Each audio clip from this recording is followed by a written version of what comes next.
మీరందరూ ఇక్కడ పెట్టి జాస్ పెడితే చెప్పే బిల్లు మొత్తం మీరు ఎక్కడ బిల్లు అంత మంచిగా ఉంటుంది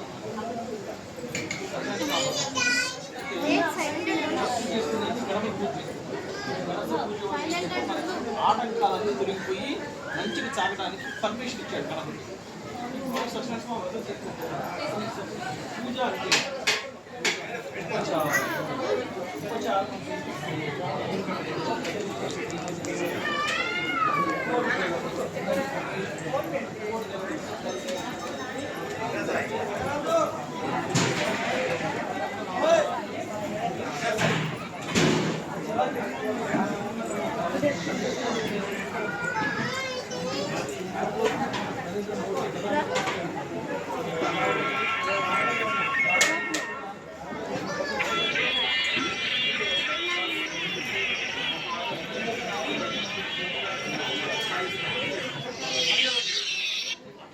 కొద్దిగా చేయి వాళ్ళని సంతోషపెడతాం. అలా అదేవిధంగా దేవతలందరూ కూడా మందికి వస్తే వాళ్ళకి మంచి మర్యాదలు చేసి 16 రకాల మర్యాదలు చేసి వాళ్ళని సంతోషపోతే అదే పూజ. ఉపచారం అనేది సేవ. ఎవరు సేవ చేస్తున్నారు? ఉప దేవతలందరూ కూర్చున్నటువంటి వీర సేవ చేస్తున్నారు. మన ఇందాక సంకల్పం చెప్పాము, మీ అందరూ గోత్రనామాలు చెప్పారు.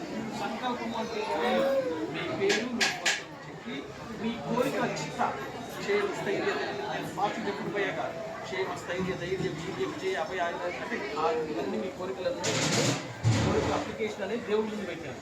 మా శాంక్షన్ కావాలి అంటే మీరు భక్తి శ్రద్ధలతో ఈ 16 రకాల పూజలు వాళ్ళని చేసి వాళ్ళని మెప్పించాలి.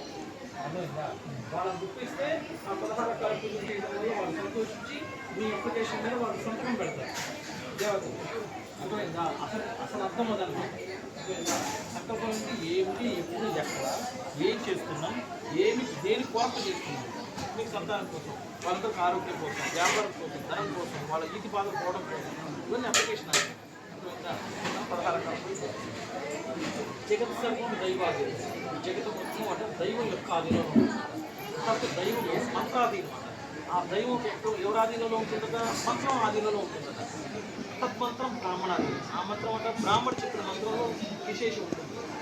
బ్రాహ్మణ చెప్పగానే స్వామి రండి అనేది స్వామి వస్తారు. దాన్ని కూర్చోండి అంటే స్వామి వారు కూర్చుంటారు.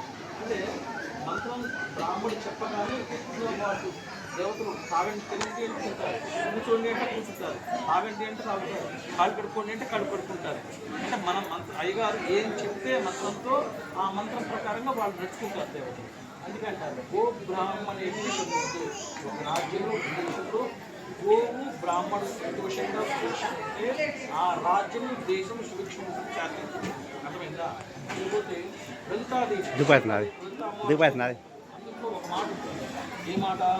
భావన మాట సంతుష్ట హృదయాయే అంటే దేవతలందరూ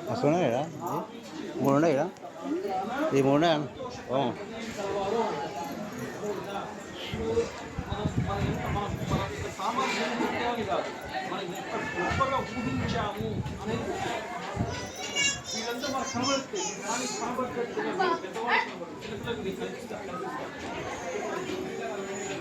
వీళ్ళందరూ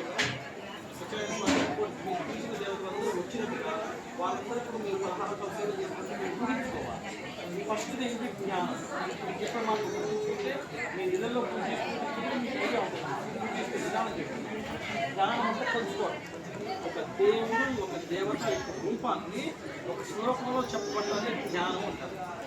అంటే ఆయన యొక్క వర్ణన అంటే ఆయన రూపం ఏంటి, ఆయన చేతులు ఏముంటాయి, ఆయన కాళ్ళకి ఏముంటాయి, ఆయన నడువుకి ఏముంటాయి, ఆయన ఏ రకంలో ఉంటారు, ఆయన ఎక్కడి నుంచి పుట్టాడు, ఆయన గుడ్లోంచి ఏమొచ్చింది అని ఆయన గురించి వర్ణన చెప్పేది జ్ఞానం అంటారు. ఇక్కడ లైక్ బ్లూ ప్రింట్ అనమాట స్కెచ్ ఆనవాళ్ళు మీ గురించి ఆనవాళ్ళు పెట్టుకుంటే